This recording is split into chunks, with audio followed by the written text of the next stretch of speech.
Welcome to Data-Driven Sports Betting. I'm A-Train Bets, and I use my brain to make bets. And in this video, we're getting back to basics. We're going to talk about the power of positive EV betting, top-down betting, if you will. And I want to explain this in terms for people who, you may have done sports betting, you may have seen some stuff, maybe have encountered my live stream or some of my YouTube shorts or TikTok videos, and been like, what's this guy talking about? And this is the video for you. I'm going to explain what I'm talking about. So I want you to imagine, if you will, think about how people typically bet on sports. This is probably true of all of us when we're getting started. We like sports. We like playing sports. We like watching sports. We like to think we know something about sports. We follow our teams and we start to say, you know what? I like this team. I think this team's going to win today. Or, weather's bad. Might be an under today, things like that. And we start focusing and thinking about the sides or the bets that you can make. And sportsbooks are out there offering a bunch of different plays you can make. They're more than happy when you say, hey, I think the Chicago Bears are going to win today. They're going to be like, we got a bet for you. And so that is how most people get started. I'm like, I'll throw $5 on this. I'll do my same game parlay and I'll see if I get lucky. The fact is that's actually guaranteeing that if you do that enough times, you're losing. You're losing no matter what. You're losing. And I'll tell you why. Instead of sports betting, let's think about this. Say you were in the market for a car. Go to the car dealership and you're like, you know what? I pick winners. I got stacks of cash. I got all my green slips. Give me a car. And they'll be like, what kind of car you want? Be like, I like red cars. Got red cars? Salesperson summon you up. He's like, yeah. We got red cars. We got red cars for you. I like fast red cars. Salesperson's like, we got you. We got fast red cars. And then you're like, give me one of them fast red cars. And that salesperson, that salesperson's going to do? That salesperson's going to be like, okay, $100,000. Sign right here. And you buy a car like you bet sports. You're signing that. You say, give me that fast red car. I want that fast red car. $100,000. That's fine. I got stacks of cash, baby. That salesperson's, you don't know what they're going to come back with. $100,000. You don't know if it's going to be a good car or not. You don't know if you get a good deal. Probably not. Probably not, because they don't tell you. If you don't know how to know whether or not the car they give you is good, and you're just like, give me a fast red car. They're like, we got you. And $100,000 could buy you a great deal on a Ferrari, or sadly, more likely, you're going to be overpaying for that red Ford Pinto with rockets strapped on the back. And you're probably going to regret it. But that's crazy, right? You wouldn't do that. But yet that's how people bet sports, is that they only look at the team or the side or the bet, and they fail to realize that the bet itself is only a good bet at a particular price. That's how you shop for stuff. Why in the world do people naturally make sports bets? And financial, I mind you, you're not buying anything other than financial risk here. It's a risk reward. It is a gamble. Why in the world would you do that when there's information out there that you could use to make a better purchase, to make a better decision? That is the problem with the way people naturally sports bet. We'll get into more details on what to do about that and how we overcome that. But at its core, if you are not using the odds, which are the prices in sports betting, if you're not using those and are very sensitive to those, you are going to lose. It doesn't matter how good you pick winners. If you're not calibrating to those odds, you are going to lose, because the sports books know. The sports books know what you know. For the most part, maybe you know something. Not enough. When they know all the data, they know all the prices, and they get to play both sides. So I want you to think about something else. Before we get into the details of sports betting, I want you to think about something else. So, okay, hopefully at this point you agree. Buying a car like that, probably wrong.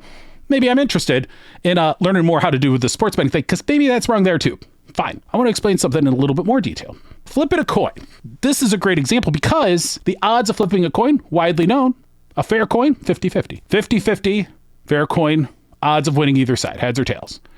In American odds, if you are doing an American odds line, true odds line for a coin flip, it would be plus 100. You can bet $10 to win $10. You can bet that all day long. That's fair odds. But the way sports books work, and the reason that sports books exist, is that they don't have to offer true odds on that coin flip. And actually, they do have coin flip bets you can do. Like Super Bowl and some other big games, you can do coin flip bets. They're not given to you at plus 100. They're giving it to you at minus 110 at best, most likely, unless they're running some sort of promo or something. But minus 110 means you got to pay $11 to win $10 on either side. You can pick your side, but on either side, you're paying 11 to win 10. Well, and what happens there, right? If each person, so if the entire market of sports bets at a sportsbook's offering, everybody, say one person on each side, very simple. Both people bet $11 to win 10. Okay. One person wins and they get their $11 back plus 10 in profit. The other one loses. They lose their $11. The net of it is the book gives out $21 and keeps one for themselves. That is how sports books exist. That's how they make money. They get a premium on either side of the bet, and that allows them to have the ability to offer bets on both sides. The beauty is about being a sports bettor is you get to decide when you want to bet. You bet anything, right? Now, granted, over time, they may realize you're pretty good at that, and they might limit you, but you still have plenty of places you can go and play bets, right? So you can choose which one of those deals you want to have. Therein is where we're going. Because think about it from a coin flip perspective. In a coin flip scenario, if somebody had flipped it around and said, hey, you know what? Let's play some coin flipping, right? Normally we'd do $10 a piece, but I'm feeling lucky today. To encourage you to play coin flipping with me, I'll give you $11 for every time you win. We'll each be betting 10. Is that a game you want to play? Oh yeah. Because you know what the odds are. You know it's 50-50 on that coin flip. And so if you're betting $10 to win 11 and your opponent's betting $11 to win 10, you're going to be doing okay. You're going to be doing okay. Just repeat that game enough times, you get all the dollars. You know it's going to be that way, right? So when the odds are known and you're getting better payouts than the true odds are in our little coin flippy example, then you know you have an advantage. And if you repeat that game enough times, you will then win money, right? A substantial amount of money. So let's bring that to sports betting. So we've talked about ignoring prices and entirely not the way to go. Understanding the odds of a simple game is pretty straightforward in understanding why it works for the sports books and what situation you would encounter to then get an advantage yourself. I've got good news. This happens in sports betting all the time. There's a catch, but it happens all the time. There are plenty of circumstances where we can find where the odds of one bet winning, of one wager winning on that side of the bet opportunity is so positive compared to the actual price you have to pay that you can win money long term. This is the core of positive EV betting. It's basically saying, hey, we can understand what the true odds of something happening are. Unfortunately, a lot of the time it's not actually 50-50. So the math gets is more complicated, but at its core, it's the same deal. The likelihood of one side winning is better than the price would suggest at this sports book that I can go bet at. So you go bet at that sports book, win more often because the actual odds of winning. Now, granted, any given event, you're going to win or lose, but you do it enough times and you have the edge in your favor, you're going to win. You're going to win in the long term if you can bet with an advantage on each of the plays. So what that means is we need to find those plays. And there's one core thing at the heart of positive EV betting, and that thing is the no vig odds. The no vig odds, if you can figure out what those are, will tell you whether or not anything else you're looking at is a profitable play. Okay? The problem is, I told you there was a catch. The catch is nobody knows exactly what the no vig odds are. This is sports, right? This isn't just coin flip where you know it's 50-50. No matter how hard you flick it, you're like, wait, what are you going to do in a coin flip? It's just random, right? Sports has all of this chaos embedded within it. Individual players, travel schedules, weather, different times of year, different motivations, the other team, how good they're playing, whole bunch of unknowns, right?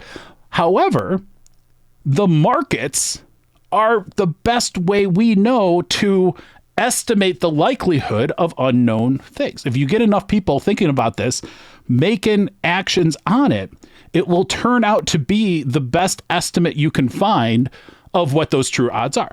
So we're going to use that to our advantage. And that is how we're going to get to that no vig line. That's how we're going to get to that true odds. So no vig means no hold for the casinos, for the sports books, the equivalent in sports of flippy coiny, right? So that is what we want to identify. That is at the heart of positive EV betting. Okay. Here's the problem though. So there's a concept that underlies all of this in the financial industry called the efficient market hypothesis. The efficient market hypothesis basically says what I just kind of explained. The markets know all the information, collectively know all the information, and based on the people buying and selling, or in this case, betting on either side with all this information, it's going to give us odds on average that represent the true likelihood of either side occurring. And if that works, then there's no positive EV plays to make. Here's the problem. The efficient market hypothesis only applies sorta in sports betting. And the reason is that first off, unlike the financial markets where you have a stock exchange, say you have, a trade happens for a stock in London, New York immediately knows about it, right? You have a bet that you make at DraftKings. FanDuel doesn't immediately know about that. Caesars doesn't immediately know about that. Not to mention, in addition to that lack of sharing of information, you also have in the US alone, 50 separate jurisdictions, all of whom are making their own rules around sports betting, which you can do, which can't do, how many people can be in there, all this stuff. It's chaos. There's a lot of craziness going on. And then finally, to complicate matters even more, we have the problem that in sports betting, these sports books who are setting the odds, they're not trying to get to truth. They're not trying to get to the true odds. They're not trying to tell us what the actual likelihood is. They have their own opinions. They're trying to take action on both sides. They're trying to make money. And sometimes money comes from putting odds at a place where they don't reflect truth because the public bets certain things. Remember, we got a bunch of people that are buying red sports cars without even knowing what that means, right? That's the problem. We're using that information to determine these odds in a lot of places. So that's why we can't just say, give us all that data, give us all that information, and we're just going to, know what truth is now. So that's the problem. That's the art of sharp sports betting, top-down betting, positive EV betting, is how do you get to that no vig line? All right, I want to show you an example. So let's get into a little bit more detail with the example here. In this case, we have a college basketball game, Louisville Cardinals, North Carolina Tar Heels. Right? The no vig odds in this case are represented here at this 116.2. In A-Train Station, which is the tool we're using here, we like to do things visually because we think it helps analyze it. And so we have a lot of the details, we have a lot of the calculations, but we use a visual aid to help you understand where to take action in the market. However, there's a lot to this, right? And so right now you might be like, oh, look at this. We got a no vig odds of 116.2.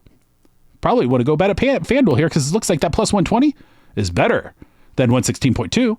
Because that's a plus or minus depending on which side you're on. So it'd be minus 116.2 over here, plus 116.2 over here. FanDuel's better. Hey, let's go bet there. That might be what you want to do. But here's the deal. What we have over here are book weightings. Now at A-Train Station, we believe that knowing this no vig odds is the heart of positive EV betting. We believe it's really important to get to this number in a very transparent and thorough way. What we do is we offer default weightings of these different books because, like I was talking about, how some sports books aren't super interested in getting to truth. Some are. So Pinnacle, well regarded as one of the sharpest sports books out there, if not by a wide margin, the sharpest sports book out there. We give them a 9 weighting in the current weightings that I'm using. We give them 9 weighting. That means they're 9 times better than the average recreational book like FanDuel. Because Pinnacle is known to try to offer odds that get us to truth. Other books, we're including a little bit because we're like, hey, they have different opinions. Look at all these different odds. They're all offering these different things, all on the same bet, over under 157.5 on an alternate total. So we can see here that it really depends on your perspective whether or not this is a good play. Now, if I go and I say, you know what? I don't want to look at all the other books. Pinnacle's as sharp as I just want to look at that. So what I do here is when I click on Pinnacle and I say, okay, just show me Pinnacle, you can see the average odds that were in our sharp weightings. Is that's what this dark area is? You'd say, hey, FanDuel is actually a 3% bet here based on the Pinnacle line alone. This might be something I want to do. If you believe this is in fact the no vig odds, all you need is better than this to have a positive EV play, to have that profitable opportunity. Think of it this way. The difference here is you have 1.74%. The difference here is that you have a 3%. And when you do that, you have more advantage calculated this way. Both of them are telling you pretty good advantages. I like having multiple perspectives on what this number should be because I don't know who's right on this particular case. All I do know is that, let's go back to our coin flip example for a second. If you do the coin flip example, would you only do the coin flip example if you could say, all right, I'll play your coiny flippy at your adjusted rules, but instead of $11, I only want to pay you $10.50 for every time I win, and you only have to pay me $10 every time you win. That's still a bet you would want to take if you're getting the $10.50, right? So that's the difference here. So on one hand, this could be, and that's, I mean, in the coin flip example, we know exactly what the odds are. Here, we're just not sure. So it's basically more like saying, you know what, we're going to do 11 and 10, but this coin might be not exactly 50%. It actually comes up heads some amount of time more than it comes up tails. Are you cool with that? Maybe or maybe not, but that's more like what sports betting is. We don't know. We have a range. We have an idea. We think we know about where this no-vig odds should be, but it's a matter of interpretation of where is this sharpness. And we believe that this is something that is core to being a sharp sports bettor, is being able to understand how this no-vig odds gets calculated. Everything else from a positive EV standpoint stems from these no-vig odds, right? So that's all we're doing now. Once we get to this number, we're just looking, hey, FanDuel plus 120. It's either bigger or smaller, but it's probably a good play if we believe Pinnacle is right in this case, right? So that is the difference. I mean, that's all it is. That's all positive EV betting is. You can layer in all this other calculations and bet sizing and hold and all these things. But at its core, it's what is truth and what is the likelihood of winning and what are the prices that you're getting. That's it. So you're going in and say, hey, you know what? I could go buy this particular red sports car. Maybe it's a special edition, Mustang GT that you're getting for $35,000 that you can turn around and sell for $45,000. When you have that kind of scenario, that's exactly why you would make that kind of bet. Right? So that is at its core what positive EV betting is all about. It's all about saying, what is truth? What are the true odds of this occurring? And can I get a price that's better than that? And when you do that, then you do it many times over and you play at the different books that are often these different prices, and you could start to understand, okay, where can I determine sharpness in this market versus that market or whatever. It's a really fascinating, complex chess game that we play. But at its end, conceptually, it is not too difficult. The beauty is too, before we go, the last thing I want to talk about is you don't have to abandon everything you know about betting, everything you enjoy about betting. I've even been guilty of this at times, of saying, you know what, forget everything you know, you got to do it this way. And you know what? I don't buy that. And here's why. Because we know that there's a lot of uncertainty in these markets. There's a lot of uncertainty at these books. And when that's the case at the sports books, these are professional organizations that exist to offer betting markets, and they're all over the place. Of course, there's opportunities for information to help us beyond just looking at the data and the numbers saying, oh, this looks like the no-vig odds are right. So we couple, and what we do at A-Train Station all the time is we're looking for opportunities where, yay, that top-down analysis, that positive EV analysis looks good. Like when we are looking at this play, one thing is absolutely certain, is if you are going to play over 157.5 on this Louisville Cardinals, North Carolina Tar Heels, FanDuel's got the best price. That much is certain, right? Pinnacle, if you wanted to play the other side, has the best price on the other side, right? This number, all the way to the left, that's the number you want. So that much is certain. We would tend to think from a positive EV perspective, we'd rather play at FanDuel than Pinnacle. Fine. But what if you happen to be cousins with the people starting on the Louisville Cardinals team? Whatever. What if you have been watching this in your season ticket hold, you watch every single game and you know they were dragging at the end of the last game. They really need a break and they're playing back-to-back nights. Is that commonly known information? Is that fully baked into all these numbers? I don't know that it is. So there's plenty of edges you can get in sports betting that come from bottom up, and you don't have to abandon that. That bet selection where you can say, hey, well, we know this is a good play quantitatively, but when I use my sports knowledge, I might think this is a better or worse play. And if you just say, hey, I really like this from my sports knowledge perspective too, that's one more reason why you might want to play it. If you're like, I really don't like this, I really think they're going to be under, I think it's going to be, well, you could make a couple decisions. You could override the quantitative perspective and at least price shop for this side, or you just walk away. You can say, you know what? No car today for me. I'll look at it next weekend. Maybe there's a better sale next weekend, right? And you can watch for more opportunities to make that play. That is where you can really start to shine as a sharp sports bettor, because then you start playing to the strengths with a full breadth of information. That's what it's about. Data-driven sports betting. Letting all the information drive your sports betting. Let all the information that you can consider help you make the right decisions. And even when you make the right decisions, you're going to have winning days and you'll have losing days, because the normal variance of people playing a game, it's going to happen, right? That's just how it is. So it's an amazing game we play in sports betting. And it's something that I think is being misplayed by most of the people out there. And our goal with A-Train Station to make it so everybody who wants to have a better shot, everybody who wants to put in a little work, everybody who wants to understand things a little bit better can and have more success by using that data in a more productive way. So hopefully this introduction type of video, this kind of core concept video is useful even for those who've been doing this for a long time. I think sometimes it's nice to step back and think about these things from the big picture.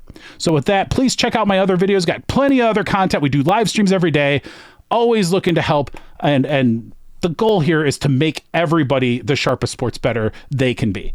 And with that, this train is leaving the station. Until next time, save your units for the bros and do your betting like the pros. Thanks, everyone.